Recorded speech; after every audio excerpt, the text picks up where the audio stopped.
এখন শেখ হাসিনা এবং আওয়ামী লীগের বিরুদ্ধে আমরা দেখছি যে এরকম মিলিয়ন বিলিয়ন ডলারের প্রতিদিনই আপডেট পাচ্ছি। আজকে একটা দেশে নিয়ে যাব।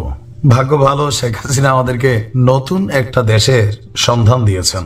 অনেকটা কেঁচো ঘুরতে সাপ, আবার কেউ কেউ বলছেন এরকম সাপ সবসময় ক্ষমতা থেকে গেলে অনেকেরই বিরুদ্ধে চলে আসে, বাট সরকার তথ্য দিচ্ছে যে না, এটা অরিজিনালি সাপ পাওয়া গেছে। কোথায়? কেইমান দ্বীপপুঞ্জ। নাম শুনছেন আগে? যারা ইউরোপ আমেরিকায় থাকেন হয়তো বা নাম শুনতে পারেন, বাট আজকে আমরা অন্যদেরকে শোনাচ্ছি কেইমান দ্বীপপুঞ্জে শেখ হাসিনার একই কাণ্ড। ক্যারিবিয়ান দ্বীপ, এটা হচ্ছে একটা ক্যারিবিয়ান দ্বীপ রাষ্ট্রের অন্তর্গত ব্রিটিশ শাসিত একটা অঞ্চল কেইমান দ্বীপপুঞ্জ।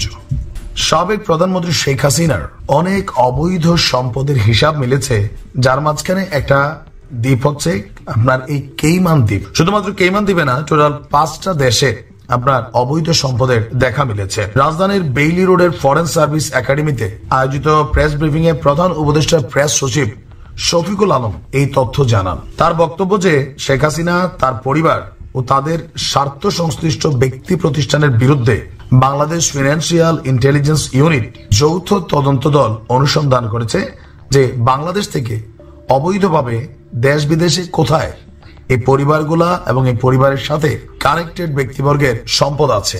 শফিকুল ইসলাম বলছেন বিএফআইইউ এবং যৌথ তদন্ত দলের অনুসন্ধানে যুক্তরাষ্ট্র, যুক্তরাজ্য, মালয়েশিয়া, সিঙ্গাপুর, হংকং এবং পশ্চিম ক্যারিবিয়ান সাগরের দ্বীপ কেইমানে শেখ হাসিনার সম্পদের তথ্য পাওয়া গেছে। এছাড়া মালয়েশিয়ার একটি ব্যাংকে রাশিয়ান স্ন্যাশ ফান্ডেরও অস্তিত্ব পাওয়া গেছে। শফিকের বক্তব্য 124টি ব্যাংক অ্যাকাউন্টে 635.14 কোটি টাকা, রাজুকের 1 কোটি 80 লাখ টাকা মূল্যের 60 কাঠা প্লট এবং 8 কোটি 85 টাকা মূল্যের 10% জমি সহ 8টি ফ্ল্যাটের সন্ধান পাওয়া গেছে। এখন এই যে কোটি কোটি শত শত, যখন বিএনপি সরকার ক্ষমতা থেকে গিয়েছিল, জনাব তারেক রহমানের নামে আওয়ামী লীগ বরাবরই দাবি করতো তারেক রহমান এত মিলিয়ন এত বিলিয়ন ডলার বাংলাদেশ থেকে পাচার করেছে। কিন্তু আওয়ামী লীগের ক্ষমতার এই টোটাল লম্বা একটা সময় 15 থেকে 17 বছর তারেক রহমানের এই সম্পদ আওয়ামী লীগ সরকার সর্বোচ্চ শক্তি ব্যবহার করেও উদ্ধার করতে পারেনি বা দেখাইতে পারেনি। গণমাধ্যমে এরকম আসতো তারেক রহমান এত বিলিয়ন ডলার পাচার করছে, কোকো এত মিলিয়ন পাচার করছে, খালেদা জিয়া পরিবার এরকম সুটকেস ভইরা ভইরা টাকা লয়ে গেছে গা। কিন্তু ফাইনালি 17 বছরে আওয়ামী লীগ প্রমাণ করতে পারেনি যে টাকাগুলা কোন খাত থেকে নিল, কোথায় নিল, কোথায় নিয়ে রাখছে। এখন শেখ হাসিনা এবং আওয়ামী লীগের বিরুদ্ধে আমরা দেখছি যে মিলিয়ন বিলিয়ন ডলারের প্রতিদিনই আপডেট পাচ্ছি। সত্য মিথ্যা আল্লাহ ভালো জানে।